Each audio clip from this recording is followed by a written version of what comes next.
Hello. Today we are at home with the Mark Morris Dance Group as a production of Mason Arts at Home. And I'm Karen Reedy. I'll be the moderator for the discussion. I'm an associate professor in the School of Dance, as well as an associate dean in the College of Visual and Performing Arts here at Mason. The iconic choreographer Mark Morris is known, among other things, for his musicality, his craft, humor, and really the importance of live music in collaboration with live dance and performance. We're so lucky here in Fairfax and across the DMV that the group comes to perform here once a year. And in addition to the wonderful relationship that the Center for the Arts has with the group, the School of Dance also has a robust relationship. We have, the Mason Dance Company has performed numerous works of Mark Morris. Our students take master classes with company members when they're in town and often go off to summer programs. And two of our alums have graduated and then become members of the Mark Morris Dance Group. I should also add that our very own Dan Joyce performed with the Mark Morris Dance Group for 10 years. And Director Susan Shields and I both were a part of productions with the Mark Morris Dance Group during our careers as well. So a little bit of history here. Today's discussion will be about what it's like to be an artist with the Mark Morris Dance Group, both in normal times and then also in present times during the pandemic. And you'll also get a sneak peek to finding out about the program that the group will be bringing here in February 2021. February 20th, 2021 has not been officially announced, so you're getting the sneak peek here. So put it on your calendars and circle it. I think we're all going to be so excited to be back in the theaters. Thank you all for joining us today. If you have questions, please put them in the live comments section, and I'll be sure to try to address as many questions as possible by the end of the broadcast. So without further ado, I'd like to introduce our very special guests. Music director Colin Fowler, dancer BJ Randolph, and our own School of Dance alum and dancer with the group, Billy Smith. Hello, everyone, and welcome. Hello. Hi. Hello. This is going to be fun. So this might just be my own personal fascination, but I thought everyone might like to know a little bit about the journey, both personally and professionally, that brought you to become an artist with Mark Morris Dance Group. Sure. I guess I can start. Perfect. I'm Billy. I'm from Spotsylvania, Virginia. I grew up dancing at a local studio, probably a lot like many of the dance majors at Mason. Studied jazz, tap, lyrical, ballet. I did the dance competition circuit, all that business. And when I was ready to go to college, I found my way to George Mason. And that's where I was first exposed to Mark's work. The company would come and perform annually, and I would get a glimpse into what his work was like. And what I found so fascinating about it was that I didn't really see a style to his work. Each one of his pieces is its own unique work of art. I think a lot of choreographers you see, they use a lot of the same steps and a lot of the same style in all of their choreography. Mark's work is very unique in that sense. And that's something that really drew me to it. When I graduated, I ended up getting hired by Parsons Dance, and I danced with them for 2 years. And I actually happened to be substitute teaching at George Mason while Mark Morris Dance Group was performing, I think, Dido and Aeneas.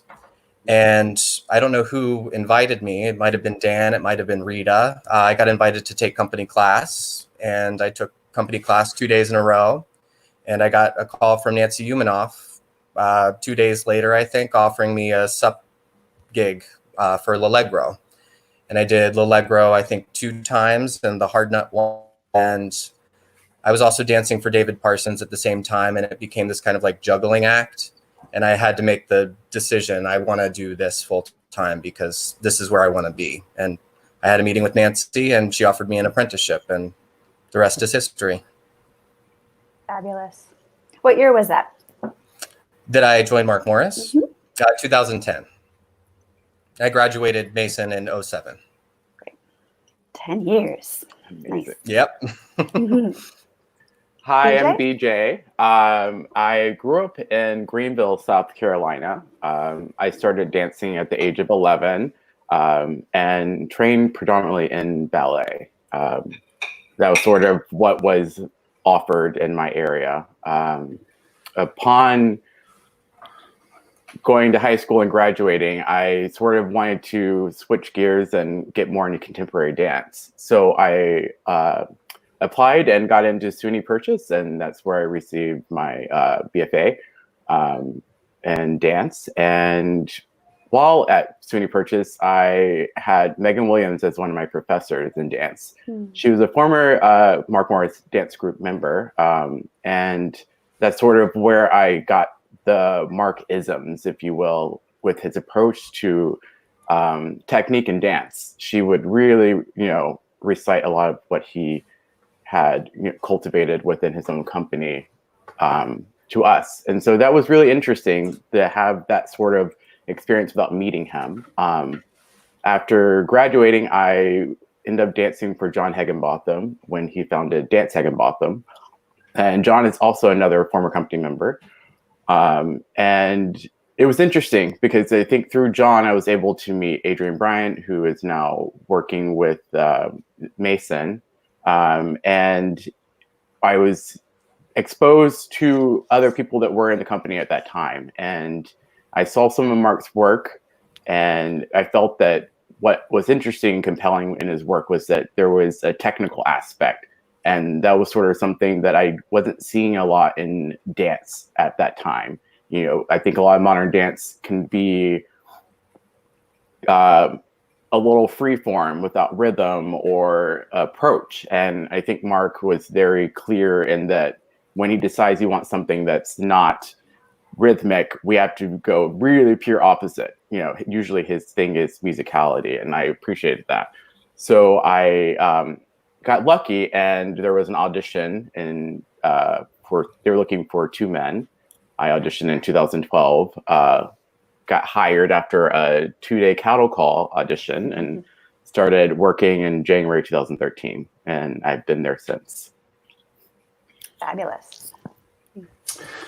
Hi, everybody. My name's Colin Fowler. I am the music director for the company. I grew up in a suburb of Kansas City, in Overland Park, Kansas, and knew I wanted to be a pianist since I was 7 years old. I wrote in my journal that I wanted to go to Juilliard, and 11 years later, I went to Juilliard and got my bachelor's and master's degree. There, graduated in 2005, which is also how I came to meet Mark. In 2005, for the company's 25th anniversary, they were performing a whole lot of works to celebrate that year, and it was also Mark's debut of conducting. So the company performed Gloria by Antonio Vivaldi, and that was Mark's debut of conducting. The company had performed that piece quite a while, and if they were going to bring it back, Mark thought, hey, he'll try conducting. So I was the assistant conductor of the Juilliard Choral Union, which was the choir that was hired to sing in those performances. And so helped prepare the choir and met the company. And then a few months after that, Mark was beginning to make up Mozart dances, a commission from Lincoln Center for 2 Mozart piano concerti and a Mozart double piano sonata. And he needed a new rehearsal pianist who could play Mozart. And I had just graduated college, and it was the summer, and so it was like, sure, why not? And so I started playing for rehearsals. I didn't know much about dance when I was at Juilliard. I didn't work with dancers very much, although 2 company members, Alyssa Clark and Laurel Lynch, were actually at Juilliard when I was there. But I started playing for rehearsals with Mark, and I got along with him immediately. He's hilarious, and he and I are good friends now, 14 years later. And so I really enjoyed working with him, but I was just fascinated by, as BJ was talking about, his musicality and the way he choreographed with the score, note by note, really getting into the texture. And I was amazed because I had never really worked with dancers, but in case you don't know, stereotypically, not all dancers are known for their musicality or whatnot. What? We're not broadcasting this, right? This is just us, right? It's just the 4 of us. Yeah, Okay, yeah. Right. Absolutely. Good. Let's just keep this here. This is the private chat, right? Yeah. But granted, I'm painting with a broad brush, but I was just amazed at Mark's understanding of music. He's a better musician than a lot of the musicians that we work with. And that's saying something, because we work with some of the best musicians in the world.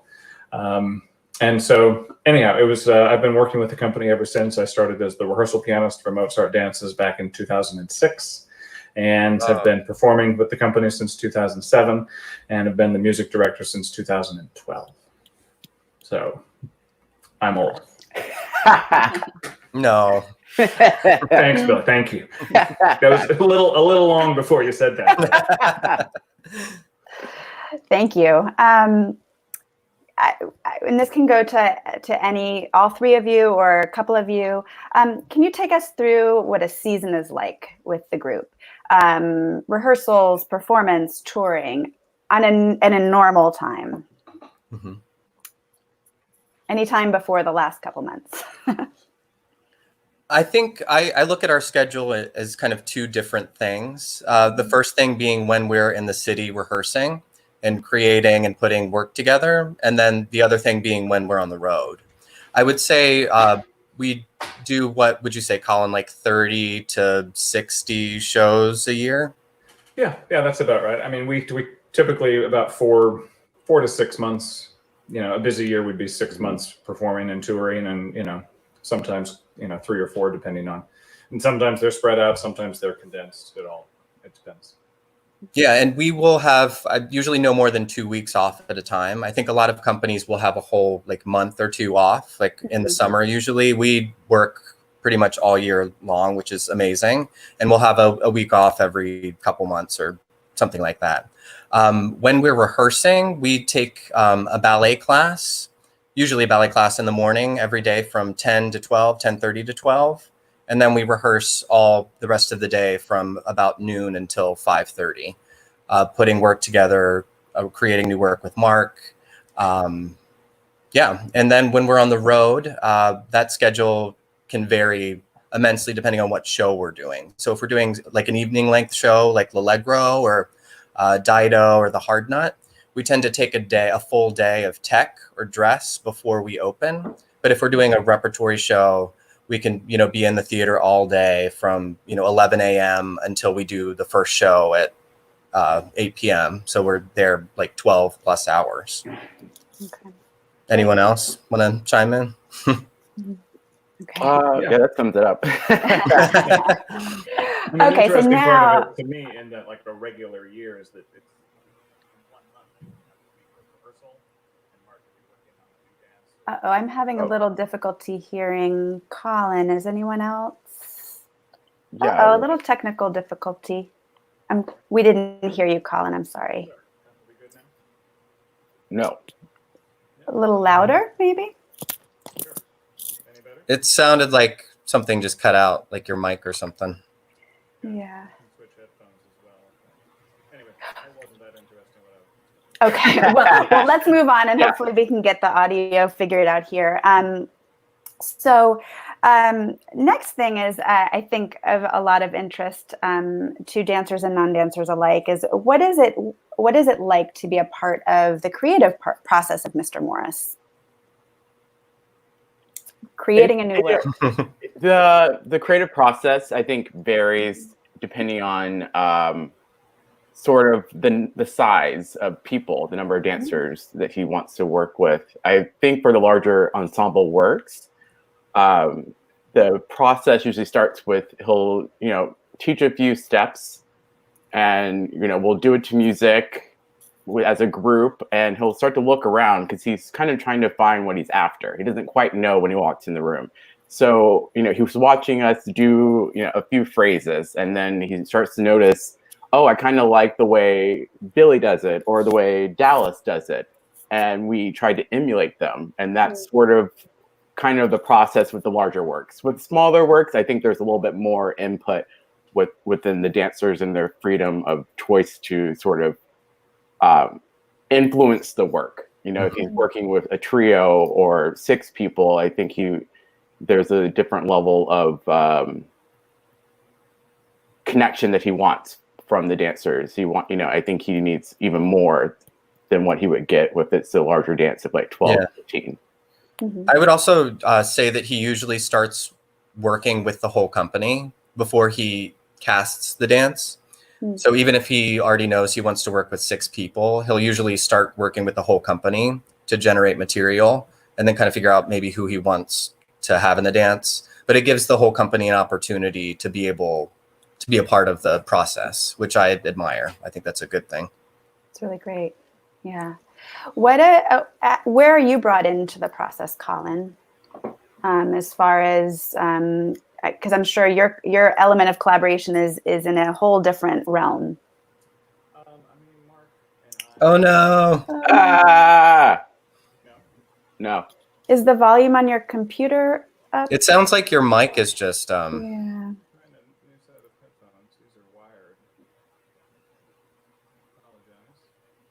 I wonder. Maybe take out your headphones completely. See if you can go through the mic on your computer. Oh dear, I really want to hear from you. But I think, in terms of Colin working in the room, it's amazing because he's able to sort of pick up where Mark leaves off with music, because he accompanied us during this sort of creative process. Yeah. So we have live music, which I think is another component that a lot of choreographers don't have when they're making new work. And Colin's very attuned to sort of Mark's needs and the dancers, and so he's able to start and stop at will, and great about the tempies and kind of what we need in the moment. I mean, Colin's invaluable, to be honest. I see Mark and Nancy to be probably the most irreplaceable people in the company, and I would put Colin right under that. We could not do what we do without him. Oh, fantastic. Well, that's very sweet. Oh, we can hear you. Hey. Okay, good. You were just waiting for the compliments. Yeah, well, come on. If you want me to talk, you got to earn it. Come on. So, anyway, Billy, keep going about that. Yeah. I don't know what you're talking about. Well, actually, what I'd like to do is talk a little bit about now in these unprecedented times, what you've done as the dance group to kind of flip everything on its head and change it up during the pandemic. And I thought we could maybe start with a video that we have of Colin, actually. Kind of watch that first and maybe hear from each of you just about how your world and the creative process has shifted during this time. So.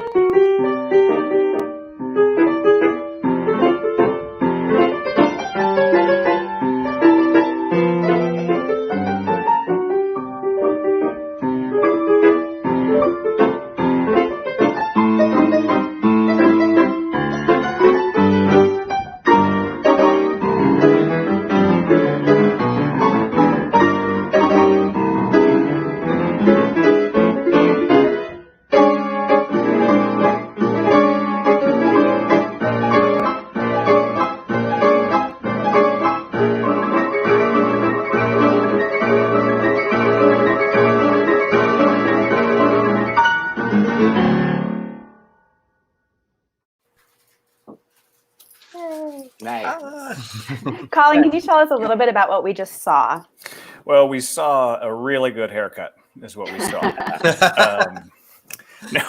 What we saw is that music is a snippet from a piece called La Valse, which is French for the waltz, by Maurice Ravel. It's a piece written for an orchestra originally, and Ravel transcribed it himself to be able to be played with 4 hands on 2 separate pianos. He also transcribed it for 1 pianist on 1 piano, but originally it was a large orchestral work. It's about 15 minutes long in total. But Mark decided to choreograph this. He started last fall, and he specifically liked the 2 piano version, the 2 pianists, 2 piano version. And so after this all happened, and when we all stopped going to the studio and our apartments and homes became the studio, Mark had basically, he was 95%, maybe 98% done with this dance, and wanted to see if he could do something with it with everyone in their spaces. And, we had some rehearsals on Zoom. The Washington Post did a nice article about that. So for the dancers to dance to it, they needed the music to it. And so I don't live with another pianist. My wife and daughter aren't quite up to playing this. And so I recorded one part of it.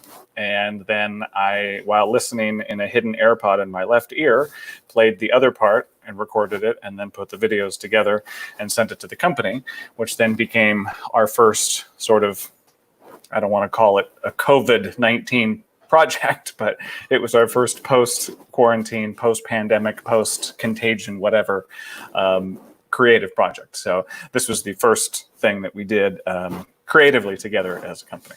So it's pretty amazing.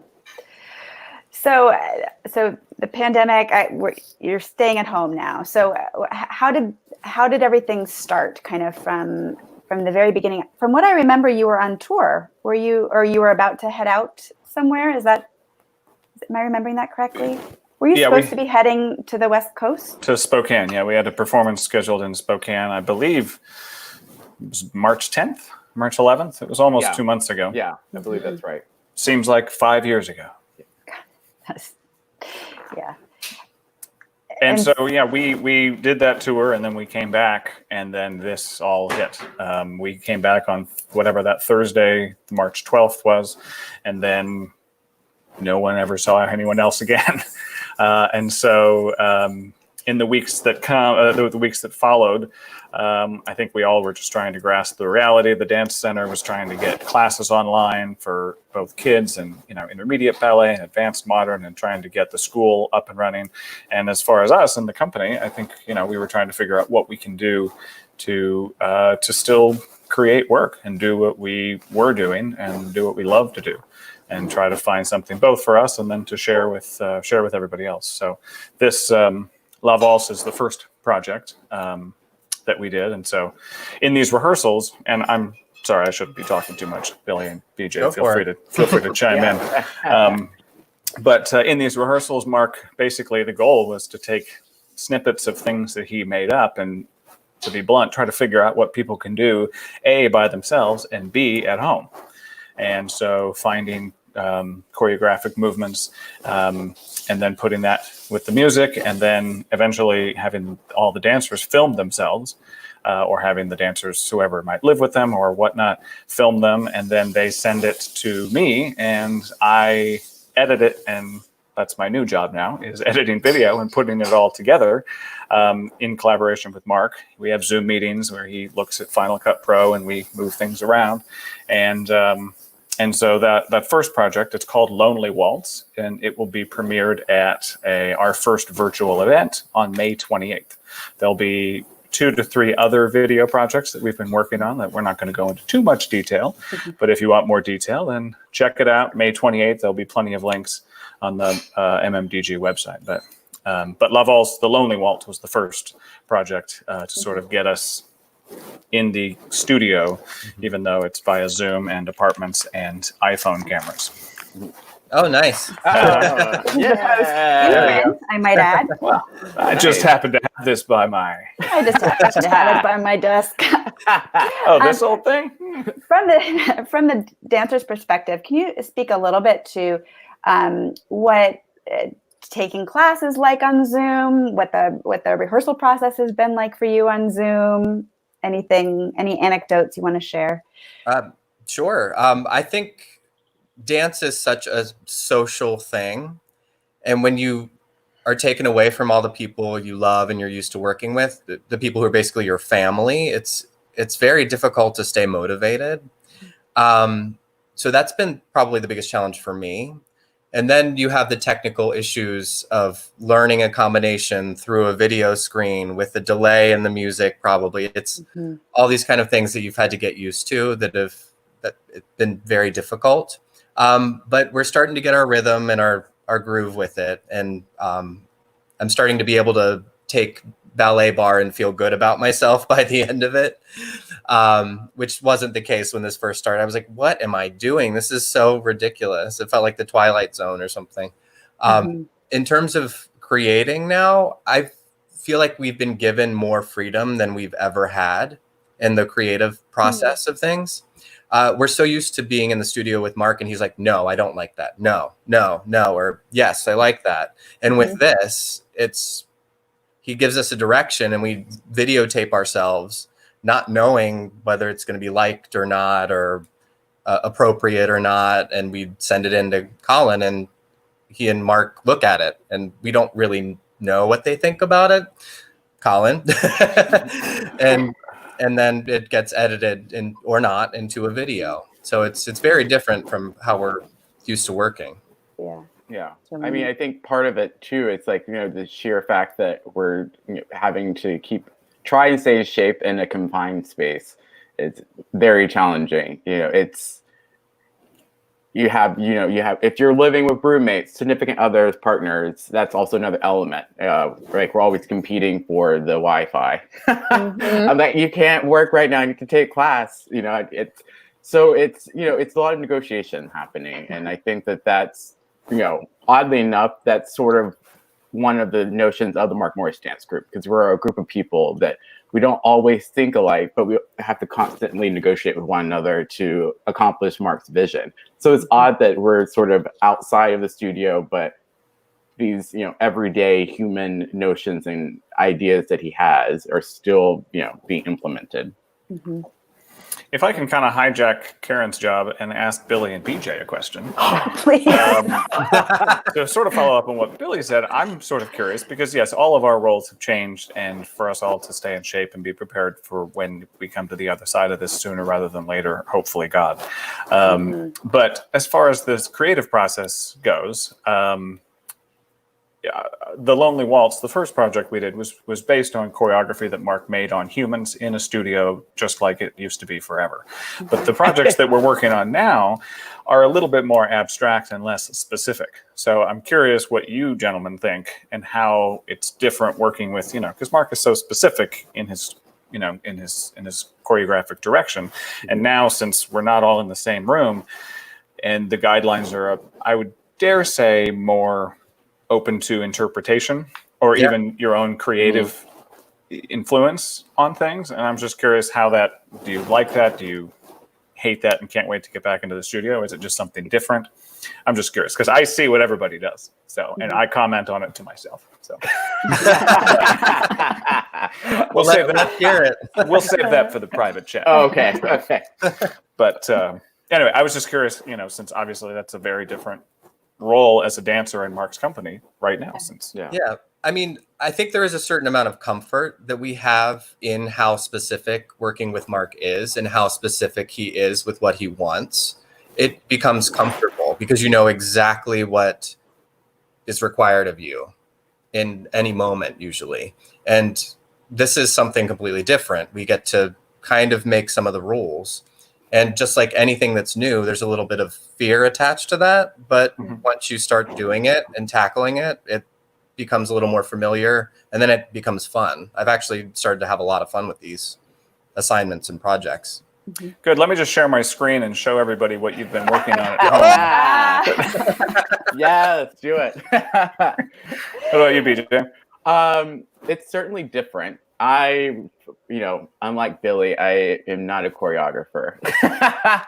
So it's a little bit more, yeah, excuse me, sir. It's a little bit more challenging to sort of see, like, when you have a task, is it worth even submitting? You never know these things. And Mark, when he meets up with us and talks about these new assignments, he's like, I don't care, just send it. I want to have options. But at the same time, I want to have a level, like I want to feel good about what I'm sending. So it's been a challenge to just be vulnerable in this way versus in the studio when we may not get the step right away. You can kind of like learn from other people. But this situation, it's all on your own. So I'm getting used to it, and it might be enjoyable eventually. But, I think it's also about flipping like the judgment of it, because we're so used to getting external judgment about what we're doing or criticism. Sure. And now it comes from us. We have to take that responsibility and filter through our ideas in that way. Sure. have that critical outlook. Yeah. That's fabulous. And I hear that we may have a bunch of Mark Morris Dance Group dancers watching right now. So if anyone would like to add anything into the chat, please do, and we can shout it out as well. So on the other side of this, we're very excited to get back into the theater, get back to what we do together. And it really hasn't been announced anywhere else but here yet, because the season hasn't been released. But MMDG will be performing at Center for the Arts in February 2021. And we'd like to hear a little bit about the program that you'll be bringing. And I know there's a very special collaboration as well.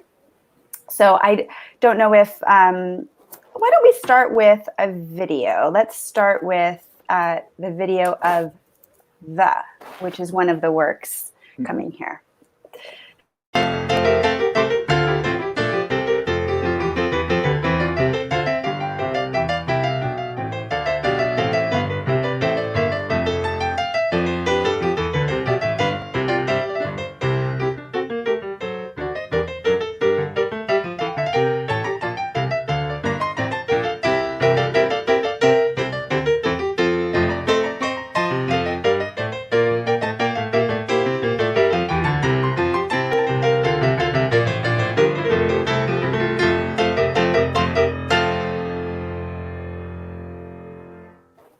Beautiful. Yay! Oh, I remember that. I love that dance. Well, it's a fun one. Oh. What can you tell us about Well, I believe we did perform at Mason a few years back, if I'm not mistaken. And we did the four-hand reduction for that performance, right, Colin? That's correct. Just a quick music interjection. The music for is Bach's first Brandenburg Concerto in F major. Again, it was written for an orchestra in Bach's time. Max Reger, who was a composer in the late 19th and early 20th century, arranged it and arranged a lot of other Bach music for piano. And so he arranged it for four hands, one piano. So one pianist on the bottom half, one pianist on the top half. So, and that's how it's typically been performed, and how Mark envisioned it. And the exciting thing is that when we perform this next February, segue, is that we will be performing it with the Fairfax Symphony Orchestra. And which will be the first time it's ever been danced with an orchestral accompaniment, which will be very, very exciting. So, and I think you'll be very pleased. They're really wonderful. Wonderful. Any theater anywhere will be wonderful. But, this is very, very exciting. It's a great dance. It'll be the first time it's ever done with an orchestra, and it'll be wonderful. Anyway, BJ, I'm sorry. No, you're fine. I think that's important that we know about the music. That's the integral part of the Mark Morris Dance Group.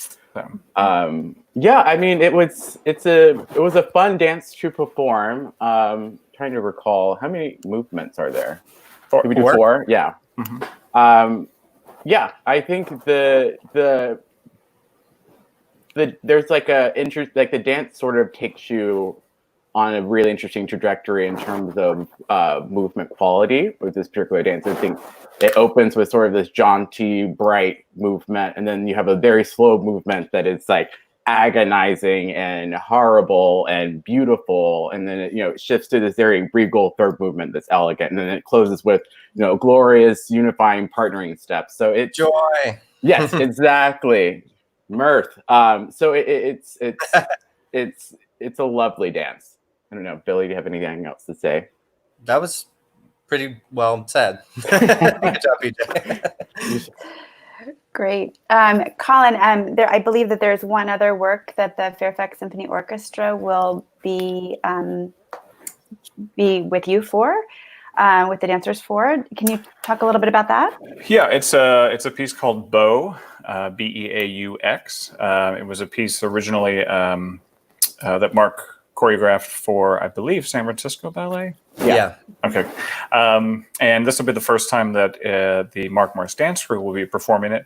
It is a harpsichord. Yeah. Yeah. Yeah, I'm pretty sure it's all men, right?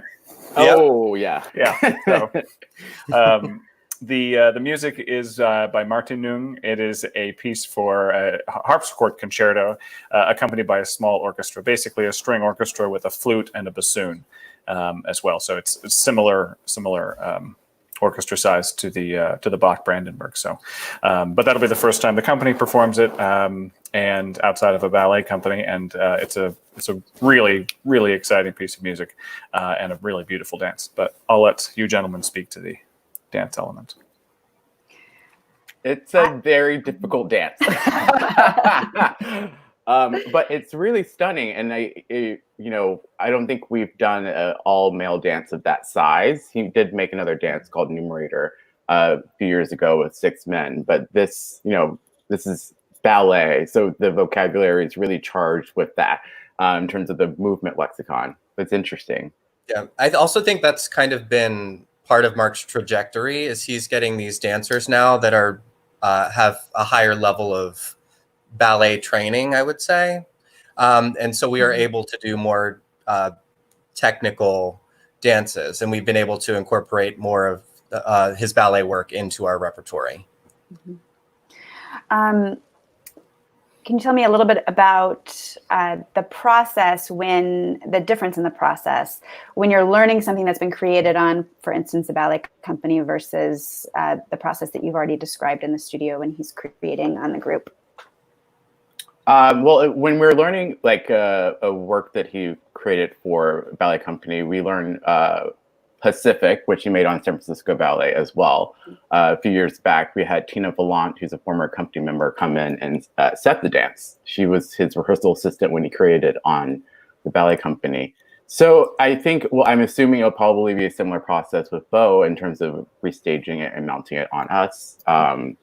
It is certainly a different process in terms of, we sort of, Mark is not involved in any sense until it's done to look at it and sort of coach it. So it's kind of fun to learn something that, was never made for the dance group. Mm-hmm. And yeah, Billy. That's great. Oh, that was good. And we had a question come in from the chat about costumes for this work. Can you tell me a little bit about the costumes for Bo? They're like pink rainbow camouflage unitards designed by Isaac Mizrahi. Who's like a longtime collaborator with Mark. Yeah. He's designed many dances, costumes for many dances of Mark's. And they're always beautiful. They're always beautiful. Yeah. Fabulous. Thank you. And there are 2 other works on the program, I believe, Sport and Prelude and Prelude. Is there anything you'd like to tell us a little about those 2 works? Sport premiered in summer 2018, 19? What year is this? 2020. I don't know anymore. It was 19. I don't know. It was 2019. Yeah, it was last summer. Yes. Oh my gosh! Wow. Yeah, 9 months ago. Yeah, and it was Colin. You played, right? The Satie. That's what it is. Correct. Okay. Yeah. Can you talk about the music for Sport? Sure. Sport is for solo piano. It's a piece by Eric Satie, written in the early 20th century, called Sport et Divertissement, and it is a set of 21, I believe. Very kind of short vignettes. Most of them are literally 1 page long. Some of them as short as 20 seconds. The longest is a few minutes. It involves literally sports or diversions, like fishing or yachting or skiing. And so it's really interesting the way Mark sort of choreographed that with the music and then put dance in between it as sort of a thread to hold it together. There's more dance in between the music than during the music, I would say. The other piece, Prelude and Prelude, is a short piece for violin and either harpsichord or piano by Henry Cowell. It's called Set of 2, and it's just one of the pieces, and it's just played twice through. And I'll let you guys talk about the dance part. Oh, Prelude and Prelude. There's 9 dancers in that. We're all wearing black leotards, and we have a beautiful fan. Fans, yeah. The structure of the dance, because Colin, as you said, it repeats twice. So the first time you see a soloist doing this very bizarre, beautiful movement, and the 8 other dancers are doing a fan sequence, stationary. And then once that ends, the lights go out, come back up again, and then you see the 8 other dancers doing the same movement, some dropping in and out, and then you have the soloist previously doing their own version of the fan dance. So it's interesting, you see both sides of it in a very varied and open way. You could stop or start. There's only one person that's tasked with actually finishing the solo when it's the group doing it. So it's a fascinating dance because it's different every time you do it. Yeah, I think the idea is very simple behind it, but the effect is very complex. Well said, Billy. Nice. Fabulous. Okay, wonderful. I would like, we're actually, we've been having such a robust conversation that I want to make sure we get some questions in from the live conversation that's happening, live chat that's happening. But first I wanted to ask, we're days away from our seniors graduating and going off into the world. It's kind of a scary time right now. But I was hoping that Billy and BJ, you could give, and Colin as well, if you could give some advice to our graduating dance majors, and just kind of maybe some advice you would have loved to have given yourself after the fact. Like if you could talk to your younger self, maybe some expectations you might have had that shifted along the way. I think one of the biggest things for me is I didn't realize how important my relationships with my peers were.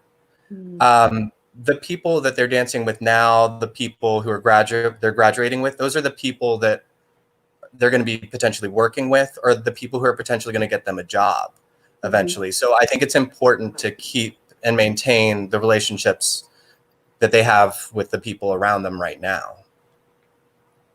Fabulous. No. Thank you. I would say you don't have to have a game plan. I think, I'm a natural planner, and I believe when you're sort of not sure what you want to do ultimately after you graduate, whether you want to dance for this company or that company, I think that keeping it a little open-ended is probably a pragmatic way of approaching today's world in terms especially now. Yeah, especially now, and just being open to many other avenues that might lead you eventually to where you want to be. And that was my personal experience in terms of, I danced for John and had no idea that there would be an audition for Mark Morris. And then somehow we're here now. So I think, just not putting all your eggs in one basket, I guess I would say. You don't have to make up your mind right now. Yeah. And yeah. Okay, thank you so much. That's wonderful. We have a question, or kind of a comment that is a question, asking about the way that Mark deals with gender in his choreography. It totally depends, again, on the dance. So there are some dances that we do that are very formal and what Mark would say is heteronormative. So every man dances with a woman. Other dances like Bo that we're doing next season at GMU, there's a lot of man-on-man partnering. So men partnering men. And a lot of his dances, it's mixed in many different ways. So women partnering women, men partnering men, and then any kind of combination. So he's not afraid to do whatever with it. But I think it all depends on what visual and image he's trying to go for in the specific dance. But any combination is possible. Great. Much like the world. Much like the world, exactly. Yeah. BJ, do you have anything to add to that? I agree with Billy. I think that, Mark has I don't think he has the same sort of hangups that people have about what should be specified gender relationships in the dance world. So that's why I find interesting about working for him is that, we can go from Billy and I partnering each other, and then we're partnering women, like the next step, and it's there's a level of equitability to his way he approaches dancing with us and as a BJ group. and I are partners in the. We are, yes. Last movement, great. We will keep a lookout for that. Thanks. Well, we're nearing kind of the end of our time for discussion. I wanted to take a few minutes to thank some important folks, in particular, Adrian Godwin and Haley Smizer, and the whole production crew of Mason Arts at Home, who have made this possible and a lot of fun, at least for me. I'd like to thank Rick Davis, the Dean of the College of Visual and Performing Arts, and Susan Shields, the Director of the School of Dance, and everyone who's joining us today. And mostly, I'd like to thank all three of you for sharing your time and your insight with us today. Thank you. Our pleasure for having us. Yeah. Well, thank you. And I wish our conversation could go on, but thanks so much. And good luck. I look forward to being in the theater, observing you all and your beautiful performance in February. Thank you, Carrie. Thanks, everybody. Thank you, Carrie. Thank you so much for having us. Bye-bye. Bye.